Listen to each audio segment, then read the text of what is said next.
বন্ধুসকল, হিন্দু ধৰ্মৰ এখন অতি শক্তিশালী পুথি হনুমান চালিচাৰ বিষয়ে শুনোচোন আহক।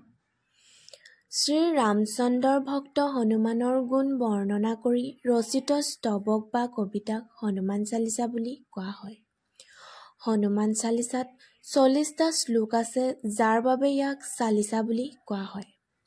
হনুমান চালিচা 16 শতাব্দীৰ কবি তথা দাৰ্শনিক তুলসীদাসে ৰচনা কৰিছিল। জনবিশ্বাস মতে তুলসীদাসে ৰোগীয়া অৱস্থাত হনুমান চালিচা ৰচনা কৰিছিল আৰু এই চালিচা ৰচনাৰ পাছতে তেওঁ অবিশ্বাস্যভাৱে আৰোগ্য লাভ কৰিছিল। বন্ধুসকল, হনুমান চালিচা আপুনি কেতিয়া পঢ়িব? হনুমান চালিচা যিকোনো সময়তে পাঠ কৰিব পাৰি। আপুনি যদি বেছিকৈ ভয় খাই থাকে অথবা যিকোনো বিপদত বহুদিনৰ পৰাই ভুগি আছে, সেই সমস্যাৰ পৰা উদ্ধাৰ হোৱাৰ পথ বিচাৰি হনুমান চালিচা একান্ত মনে হনুমান বাবাৰ শৰণত শৰণ লৈ পাঠ কৰিব পাৰে। হনুমান বাবাৰ কৃপাৰ ফলত আপোনাৰ জীৱনৰ সকলো বাধা দূৰ হ'ব আৰু মনত দুগুণ শক্তি লাভ কৰিব। হনুমান চালিচা এখন হিন্দু ধৰ্মৰ চমৎকাৰী পুথি। আপুনিও নিতৌ পৰিষ্কাৰ হৈ হনুমান চালিচা পাঠ কৰক আৰু কম দিনৰ ভিতৰতেই ইয়াৰ চমৎকাৰ দেখিবলৈ পাব। হনুমান চালিচা এখন শক্তিশালী চালিচা। বজৰংগবলীক প্ৰসন্ন কৰিবলৈ অধিকাংশ লোকে হনুমান চালিচা পাঠ কৰে। বিশেষকৈ মঙলবাৰে হনুমান চালিচা নিয়মৰ দ্বাৰা পাঠ কৰিলে মনে বিচৰা ফল লাভ কৰিব পাৰি বুলি বিশ্বাস কৰা হয়। হিন্দু ধৰ্ম অনুসৰি মহাবীৰ হনুমানক পূজা কৰিলে শুভ ফল লাভ হয় আৰু মানুহৰ সমস্ত দুখ কষ্ট ৰোগ ব্যাধি দূৰ হয়।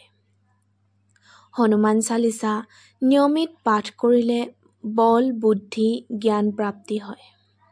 স্বয়ং হনুমান বাবা মহাবীৰ বজৰংগবলী অতি পৰাক্ৰমী বল বুদ্ধি জ্ঞানৰ দাতা। হনুমান বাবা সকলো সংকট মোচন। হনুমান বাবাৰ নাম শুনাৰ লগে লগে ভূত পিশাচ নাইকিয়া হয় আৰু ঘৰৰ সমস্ত নিগেটিভ শক্তি দূৰ হয়। বন্ধুসকল, আপোনালোকে হনুমান চালিচা পাঠ কৰা সঠিক নিয়ম যদি শুদ্ধ পবিত্ৰ নহয়, তেন্তে তাৰ ফল কেতিয়াও লাভ নকৰে। হনুমান চালিচা পাঠ কৰাৰ আগতে পৰিষ্কাৰ হোৱাটো অতি জৰুৰী। পাঠ কৰাৰ আগতে কেতিয়াও মাছ মাংস খাব নালাগে। পবিত্ৰ মনে সৰল হৃদয়ৰে হনুমান বাবাৰ নিৰন্তৰ জপ কৰিলে হনুমান বাবাৰ আশীৰ্বাদ নিশ্চয় লাভ কৰিব। হনুমান চালিচা পাঠ কৰাৰ আগতে প্ৰভু শ্ৰী ৰামচন্দ্ৰৰ নাম স্মৰণ কৰিব। যদি শ্ৰী ৰামচন্দ্ৰৰ নাম স্মৰণ নকৰে, তেন্তে হনুমান বাবা কেতিয়াও প্ৰসন্ন নহ'ব। হনুমান চালিচাখন পঢ়োঁতে স্পষ্টভাৱে আৰু শুদ্ধকৈ পঢ়িব চেষ্টা কৰিব। কেতিয়াও আধাকৈ পাঠ কৰি ভুল নকৰিব। নিচাজাতীয় দ্ৰব্য গ্ৰহণ কৰি হনুমান চালিচা পাঠ কৰিব চেষ্টা নকৰিব। এনে কৰিলে বজৰংগবলী ক্ৰোধৰ চিকাৰ হ'ব পাৰে। আপোনাৰ যদি মানসিক অশান্তি চলি আছে, যদি উপাৰ্জনৰ একো উপায় বিচাৰি পোৱা নাই, তেন্তে হনুমান চালিচা সংকল্প গ্ৰহণ কৰিব পাৰে। এই সংকল্প 3 দিন 7 দিন 11 দিন 21 দিন 40 দিন গ্ৰহণ কৰিব পাৰে। এই সংকল্প গ্ৰহণৰ সুকীয়া নিয়ম আছে। মঙলবাৰ আৰু শনিবাৰে হনুমান মন্দিৰত গৈ হনুমান বাবাক দৰ্শন কৰিলে শুভ ফল লাভ কৰিব।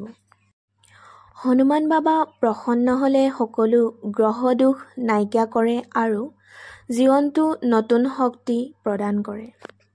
হনুমান বাবাৰ চমৎকাৰী এই গুণ কৈ কেতিয়াও শেষ কৰিব নোৱাৰি।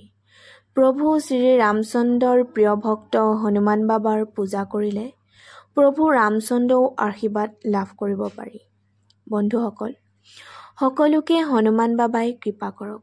জয় শ্ৰীৰাম, জয় বজৰংবলী।